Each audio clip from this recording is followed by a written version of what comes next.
today we have Haitians and Jamaicans. And today... Yeah, Monday. Yeah, Monday, you know? Fuck is that? Who is you to be asking me questions? I got to talk. I got to tell what I feel. I got to talk about my life as I see it. I like that song. Biggie. This goes out for you. This goes out for you. You. Biggie. You. This goes out for you. This goes out for you. You. Biggie. You. This goes out for you. This goes out for you. You. Biggie. You. This goes out for you. This goes out for you. You. This conversation was very enlightening. You know that picture where the Bloods and the Crips, they tied their Well, you feel like we should tie our flags together. But listen, if we talk in history, we have that because there was a documentary, 1804, that Tariq Nasheed. I don't know. Sometimes he makes points. A lot of times he doesn't make points. But he did make a documentary. He produced it at least with other figures called 1804 that I found to be very very informational. I learned a lot from it. And one thing that I learned, I think that was my introduction to learning about Dirty Boukman. I didn't know about that prior. There's even a rum. I don't know if you guys know. There's Boukman Rhum. Yeah. They got a liquor store. It's a Boukman Rhum. It's pretty good. I had it before. Actually, You know, it's funny. My man Darnell, big up yourself, Gene Charles. You know, when he bought his crib, I bought that over to him as a housewarming gift. Like, this is a Jamaican person back in the 1700s that went to Haiti and helped with the movement. You know what I mean? So here's not even the house started. Fuck that shit the up. revolution. Yo, real quick, you can't to the French and the British, whomever, you just can't put all the bad kids in one class. Like, y'all really expect people to Haiti to break them? Like, no. What y'all thought was going to happen? And you know, big up all of the Caribbean. You know, we always see it on displays at different carnivals, whether it's Brooklyn, Miami, Caribbean, and Toronto. But we were kind of talking about it before we started. I just feel like, even though we have the language, and the only thing with the language is really just who colonized us. That's the difference. That's it.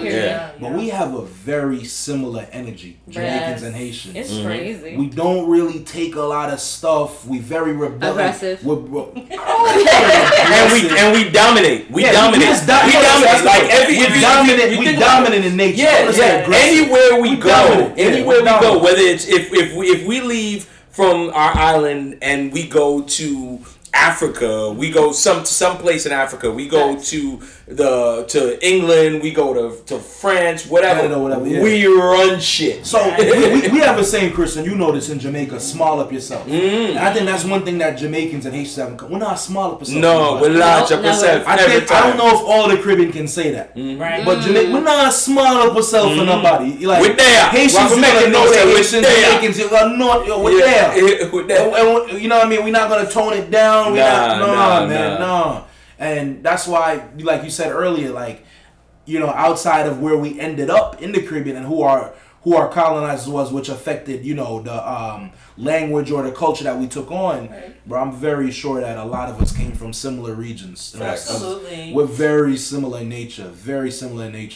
I remember I was on a parade. I was on a parade with the Jamaican consulate, actually, because this year is Jamaica's 60th. So I was on a parade with the Jamaica consulate, and I was joking with my boy, and he was like, yo, imagine not being Jamaican. And I was like, yo, imagine. I was like, bro, the only other thing it could be for me is Haitian. That's the only other Caribbean group. Right. For me, that's the only Caribbean group for me that I feel like, bro, they rep that. Same how we rep Jamaica, bro, they rep that. I feel like every other island, bro, they kind of, if it's not popular, they might ease out. You know what I mean? Like, we're the only ones who like. We all the way. We all the way in who we are. We all the way in who we are. That's wild. First of all, that really touched me, yo. Like, I've never I don't think I would ever think of myself. No, I know, bro. Not even thinking of myself as something else, because number one, like, that's wild to me. Like, somebody, like, I don't think I've ever like felt touched like that before. Because, like, number one, I don't need anybody to like like me or like Haitians because or fuck out of validate here. us. Yeah. But to be like, oh yeah, like I would be like that shit is just like, oh That's my god, yeah. because that is like,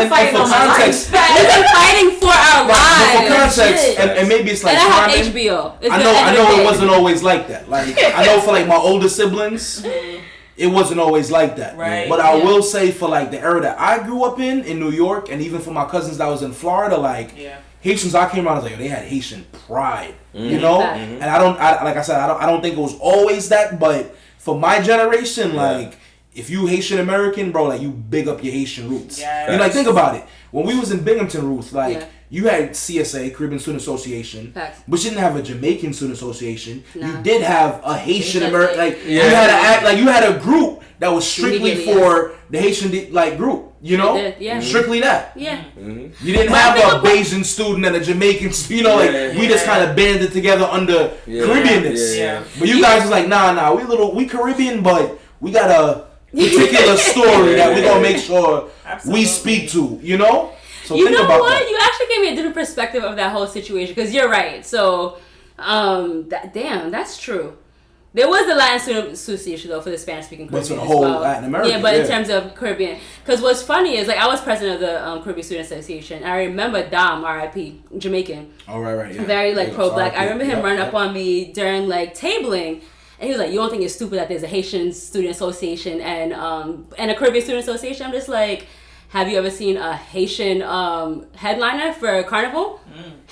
Is our flyers in Creole? Like, yeah, like sometimes y'all just don't accommodate us. So yeah, it does make sense to me that there's a Haitian Student Association, but knowing like Haitian pride, I could also see it being like, nah, fuck out of here, we're not fucking with the CSA, and we're gonna be Hassa. So that's interesting. I'd be curious to know why they started. That might have been because of the because even Chris, like you could probably relate when you think about Carnival and things like that.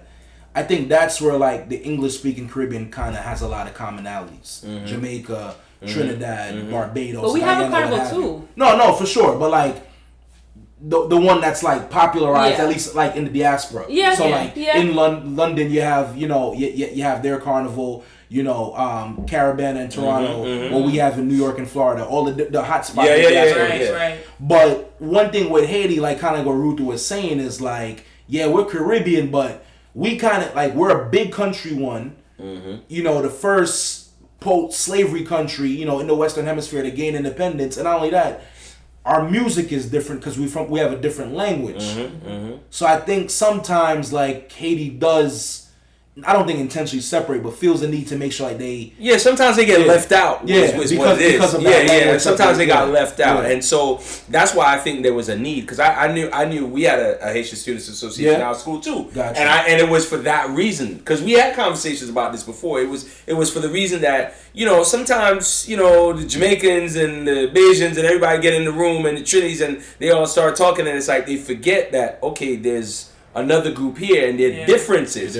So sometimes what it was is, and I would see this, is there wasn't a strong desire to understand the differences. Because the language was different. Thank you. It's interesting. That's interesting to me because there are a lot of like maybe St. Lucians that I know that did not learn Creole from their grandmothers, grandfathers, parents, and it's for the for the purpose of assimilation to America, right? And so, you're hitting the nail on the head. Yeah. And so it's it's one of those. And for me, I wanted to be down with the Haitian Students because I wanted to learn Creole. Like but nobody would teach me. Like all they would teach me was the bad words. Haitians are not a patient people. Yeah, so it's like now I'm trying to learn on my own. On behalf of our folks. Yeah, but it's like my Spanish brethren, them like my friends from Ecuador or whatever, they were teaching me Spanish, but my Haitian friends they wasn't just, oh, Chris, yeah, it's okay. You might win. Yeah, that was it. I learned all the bad words. Those are the first ones you gotta learn. Facts. Yeah. Those are the ones immediately you gotta use. I don't know any. It's great, guys. So many. I don't think I know any. You don't know any of the bad words? Good. Oh, listen. We can teach you something right now. Yeah, I think I've heard that before. I don't think I know them to flip them back. Like you get to call somebody a cochon. Cochon. Cochon. That's not necessarily a bad That's not word, bad. but it's just rude. It's rude. Calling someone. Salop. A pig. Salop. I know about that. Yeah. But no, wait, hold on, though, because I feel like... I mean, get my mom is bad. Right. Some Haitians embrace that term. Absolutely not. No, salop. Salop? No. Absolutely Like, not. like salop and vagabond, which are like looked down on. Yeah. But like, I feel like at least in my generation, some big it up kind of like, yeah, like I'm from that. Like on some like... Oh, word? embrace. Well, vagabond, I can see them being. Yes. Yeah. But salop, Means no. you're dirty. Yeah, Like, everybody you're gonna literally yeah, dirty. everybody We gonna don't do embrace the dirty. salop. We don't do dirty. Got you. Yeah, Got you.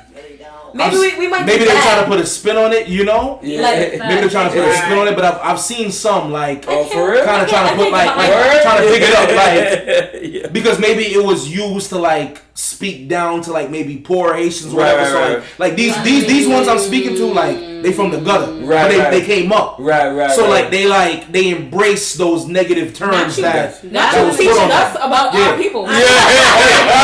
This is what I'm seeing from the outside. This is what I'm seeing from the No, outside. but I mean, we're not. Yeah. So they were ones that would be called salop or vagabond. So like Yeah. they kind of but they actually embrace it. Like yeah, that's Right. that's what I am. You're right. But look at me now though. Like Okay. you know, I know that's Oh right. shit! like what we would call I don't know, like you know Tegareg or Butu and Yeah, Jamaica. Tegareg, yeah, But you came yeah. up though. But you can't now. You live uptown. We're You gonna know what I'm need to saying? interview those Yeah. Haitians as well because I'm intrigued, Yeah. like a lot. If you're one of those Haitians, hit us up 22397. Yeah, call us on the hotline. I could see that. 212-555-1212. That's our alternate number. That's if you speak patois. I'm weak. Yeah. Now, last question, real question, because I remember I was talking. She's not Jamaican though, so, but I remember talking to her about just like intracultural, like demeaning, like whatever case may be. And she admitted, she was like, how if she was dressed crazy, if she's Caribbean, if she was dressed crazy, her parents would be like, "Oh, you look like a Haitian." Yeah, I heard that too. Interesting. What was the perception of Haitians? Maybe not from y'all, but from your families. So I'll kick it off. So like I said, you know, grew up around a lot of Haitian folks. I would say my older siblings who was in Flatbush originally, then came both neighborhoods, you know, still a good presence of Haitian. But I don't think my family thought that we were better per se, but I definitely think they thought that they had a better sense of style. So yes, that if there was ever a comparison, yeah. Like I remember like my pops would make that joke exactly like, yo, like a shot man. You know, like, you know, cause like, you know, maybe like the shoes, like Haitians were known for wearing like weird shaped shoes. Yes. You know? Or Shout just out like to the Soulyè. okay. You know? Or zapats when they cutting the lawn. You know, the you know, just different things. Like I said, you know, Jamaicans with very appearance, you know, and maybe it comes from like just a history of not having a lot, but we're big. Like I said, maybe it's to a fault. We spend money we don't have. We're very big on appearance. You know, when we step out, we gotta look clean. You gotta know it's us. You know, we're bossy. Yes. We're bossy. We're like gold. We're like shine. You know, like Bossy. Jamaicans are very big on me. So I would say I wouldn't say in any other field there was a comparison, but when it did come to style, yes, there you know there would be a comparison saying that dressing bad or a outfit that was not put together well looked Haitian. You know? Interesting. That I will I say. mean, on my end, I didn't get that. Well, I mean, with my parents, because you know they had Haitian friends, and like I said, growing up in Jamaica, you know, our neighbors were Haitian.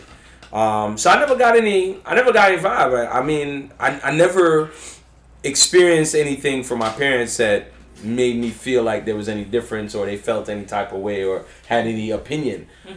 So I think that's also what made it so easy for me to just like just really absorb the culture. You know, secretly, you know, like I be calling myself Haitian. I'm like you know, like I'm, you know, because I mean, and it probably does have to do with the fact that yes, I over the years I dated a number of Haitian women, so I've been around the culture and soaked up a lot. You know what I'm saying? You know, soak up. Oh Lord. Yeah, so a lot, but After hours. yeah. We're gonna have to do the after hours version of the show. That's right. But yeah. That was so But good. yeah. What I said was good. I got a question for y'all though, if y'all don't mind in closing. Particularly because y'all are ladies hosting the show. I always felt like. I'm curious what the reputation of us is to y'all. Right. I always felt like with my Haitian... We ain't got that kind of time, my brother. I'm just speaking from like my male friends. Yeah. I just always felt like with the Jamaican reputation... Yeah. At least it was always until like, no, he's good in school too, or he's good in sports or whatever. I always thought it was a kind of reputation. He's bad. Yeah. Like Jamaicans have a reputation of being very aggressive, being very bad. We run out of time. No, we ain't going. Yeah, it's true. But then you come to their house and then they see you got manners and you go like, okay, good. But I just feel like at first they kind of like. They feeling you out, right? I actually want to answer this. So I'm just answer. Do we have a bad reputation? I know we do. We do. I felt like we did, and I always felt like that. Haitian mother's wrong for my friends, but I definitely could tell when it's like I'm being judged in the early stage, and in no time I became family. I feel. But in the early stages, it was like I'm gonna watch this one. I'm gonna watch this one. We smoke weed, we do this, so I'm just curious. It really stems, first of all, it comes from the generational thing. Don't be telling our secrets. Okay, honestly, it stems from my parents, and which is the extension of their beliefs and whatever it is. First of all, us Haitian women were not allowed to bring Jamaican men home. As soon as their parents hear Jamaican, they're like, wait, he got dreads, right. He smoked weed, or he does some body monting or whatever, so it's really like... Based. Right, so it's like they base it on. What about y'all got male relatives too? Like even if they had friends, that's more so what I'm speaking to. Like friends of mine who were Haitian, like I just felt like their parents were a little standoffish at first, and once they vetted, they was like okay. Like, but it's not only Jamaicans though. Our parents are very standoffish about any friends that you bring home. Yeah. They're always gonna want to vet you. But especially Jamaicans. You know what it is? They knew that we were bringing home Jamaican boys. Yes, exactly. They're not asking questions about our Jamaican friends that are women. Okay, exactly. Yeah. So if any of y'all had brothers or cousins, do you feel like there was a little bit more of a pass for your male relatives bringing Jamaican boys home? Yeah? The males were always allowed to bring whatever friend home. It could have been Filipino. It could have been Asian. We had like a whole... culture up in the crib, but it's always Haitian lenient. women, when the Jamaican, when we bring a Jamaican boy, they're free of time. So I'm not shop the thing. Is the ganja? Is that a big like? Does people think that like that's all we do? Yes. Is that just like? We call it crack in our community. What's it called? Crack. The urban crack is one and the same. That's jokes. Yes. That is jokes. No, it is. That's yes, you're right. Absolutely. I'm not even going to front and act like Haitians are some like welcoming ass motherfuckers. Nope. Right. But what I will also say is like I don't think they know enough about the Caribbean. So if someone's Antiguan or from St. Kitts or Nevis, they're not even gonna know what the fuck that is. They're like society, like what? They're not gonna like them anyway because you don't like people, right? But at least they know something about Jamaicans to not like, and then ends up being like, okay, he's not Jamaican. Like it's kind of like you know how Caribbean people don't like Black Americans generally speaking. Sorry, blacks. Sorry, American blacks. This show is hilarious. Sorry, non-cultural blacks. No. Sorry, American blacks. No, we still like your mac and cheese. Your mac and cheese is the best. It's slanted. Y'all have a culture, so I can still have access to that. No, but honestly, like because I remember my cousin telling me like how she brought a man home. My family is very big on looks, right? We have a thing where we're all like. Beautiful. We don't got nothing else, but we beautiful, right? And it's honestly the most toxic shit as all like as fuck. I'll tell y'all stories offline to not embarrass my family, but the way we look matters. So my aunt goes, got it like. Like, oh, he's ugly. Like, why would you bring my cousin was a model, so she's like beautiful. Like, she's beautiful regardless, but like model level beautiful. And my cousin goes, "Les Haitiens, like he's Haitian. He understands what you're saying." And my aunt goes, Kimelem, like I don't give a fuck. Like let him, like he needs to go, right? Damn. So Haitians would also dislike other Haitians. I don't want y'all to feel like. No, I'm asking this because I was wondering what the weed perception was. It is there because with some of my boys growing up, like I said, like and one of my down to the skinny jeans. Got you right. So like I said, like. one, Chris, like we was a little bit more style ahead. Mm-hmm. So I felt like, you know, like me personally, at least in my generation, I think my Jamaican parents cut a little bit more slack than Haitian parents of my parents. So they would see that and be like, oh, he's street, he's fast, you know, or like, or like even one time one of my Haitian friends like, yo, after you came over, my mom asked me if I'm smoking weed, and I'm like, damn, bro, like, what did I exhibit the little bit of time that I was there that made her think that I got you rolling up, you know what I mean? You know, like, so I was just curious if, like, particularly with Jamaicans, if that's just like, yo, we just all Rastas, like we just all some big herbalists, you know? Yeah. Especially plus a majority of our parents are in or our mothers are in the health field also. So like there's a lot of Jamaican nurses as well. So they don't got beef with the moms, but like if your son is dropping off a soup or something like that, and they see this, they're gonna assume that. That's how Jamaicans are, and it's you're not imagining things. And that's true too. Yeah. We should be that generation should have been tighter because a lot of them came in and worked in the exact same things. You know, service industry, healthcare, what have you. They should have been tighter, but you know. Yeah, but our generation fixed it, and we still fixing it going forward. So big ups to that. Like shout out to us for that, for real. Yeah, that's right. That's because I got another story. I remember I had a Jamaican roommate. Hey Simone, we still friends now though, but I remember one time we were not, and it was because of Haitian Jamaican shit. I remember we used to live with each other on Crandall. We drove down for Labor Day, and somebody disrespected her, right? And this is the thing that I'll stand by 10 toes down, huh? Was it me? No, I don't think. Simone? No, stupid. It wasn't. It was like why you somebody random. Because you know what? Me, who usually go to every Labor Day, so I'm not sure what year this was. No, I was already in Binghamton, so at that point we weren't talking as much as we were before I went and when I came back. So, but the thing is, what I will notice about Caribbean people, if it's a Haitian person that disrespects you or does something bad, or maybe they didn't put deodorant on that day, y'all attribute it to the Haitianness. Yeah. So she starts black and like hard face Haitian, Yeah. So she's my ride back to Binghamton, right? So, of course I'm gonna still talk shit. You can't scrap because I gotta go home. No, if you know anything about me, I'm gonna still talk. Whatever. That's my girl. There's no beef anymore. This is like 10 years ago at this point. But then I tweeted, I was like, Jamaicans got big ass smiles or something like that. It's like something about Jamaicans. Oh, you subbed though. Why you and sub? then I said, whoa, we was in the same house. Trust my mouth is going. Chill. You know she gonna see it. Absolutely. And then it was a back. So she put her big ass Jamaican flag on the door. I'm doing this. We have a mutual friend who's Jamaican between us. Hey Shan, hey girl. It's kind of like, you have to understand, you talking about hard face Haitians, and she's like, hard face Haitian. Exactly, I'm a hard face ass fucking Haitian. Like my forehead, my cheeks, like my mouth, like come on. Yeah. And so it ends up being like, it's all love, period. It's Caribbean, it's black, not even just Caribbean, black, South American, North American, African, whatever, right?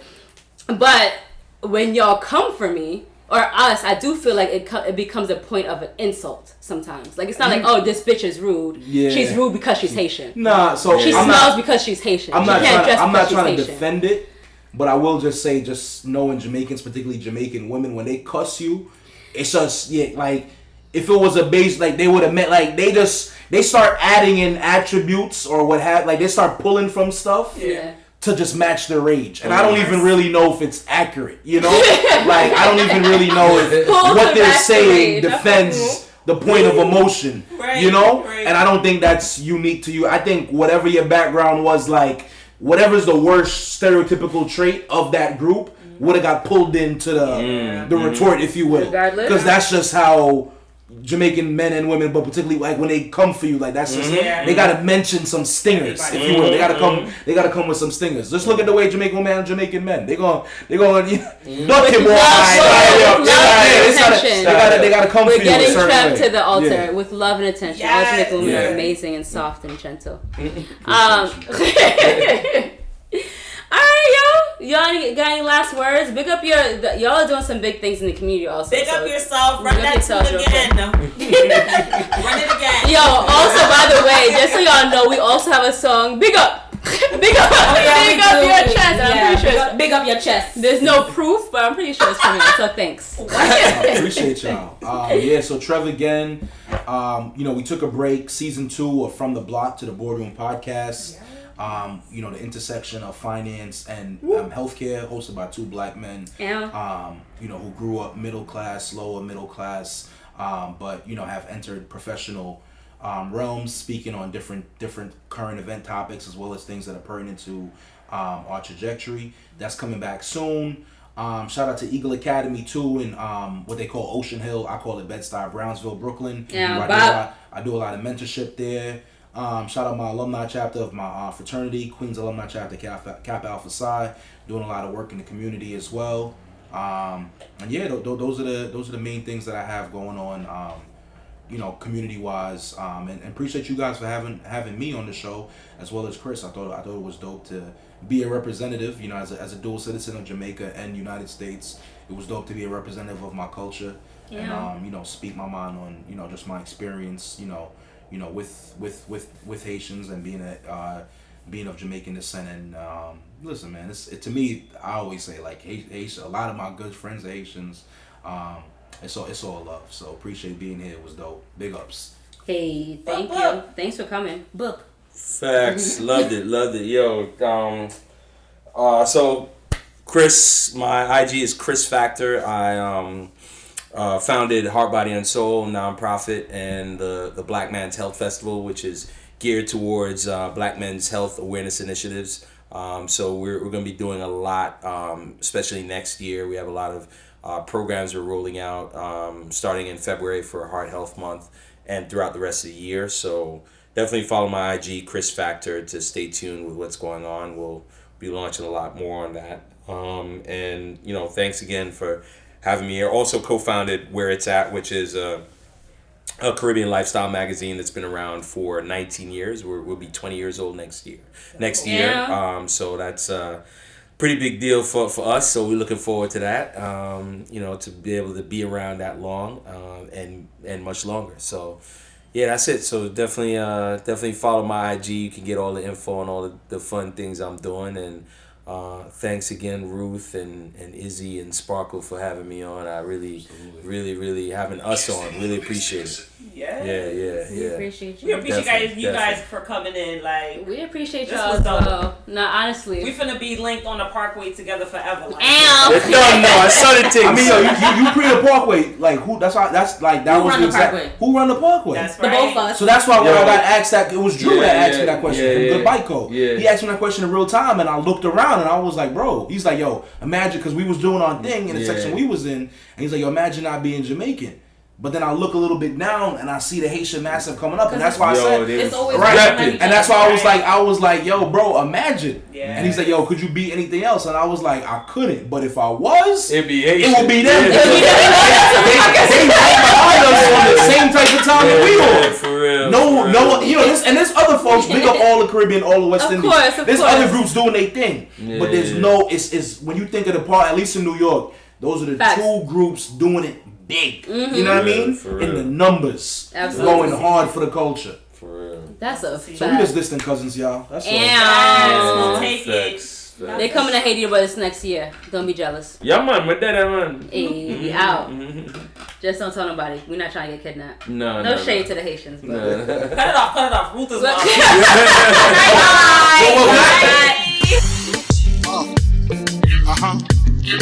mom. This comes out for you. This comes out for you. You.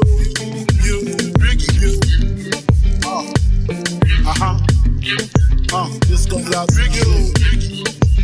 This comes out for you. You.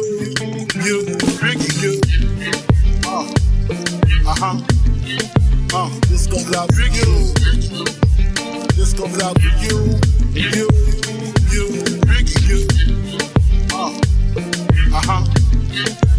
This comes out for you.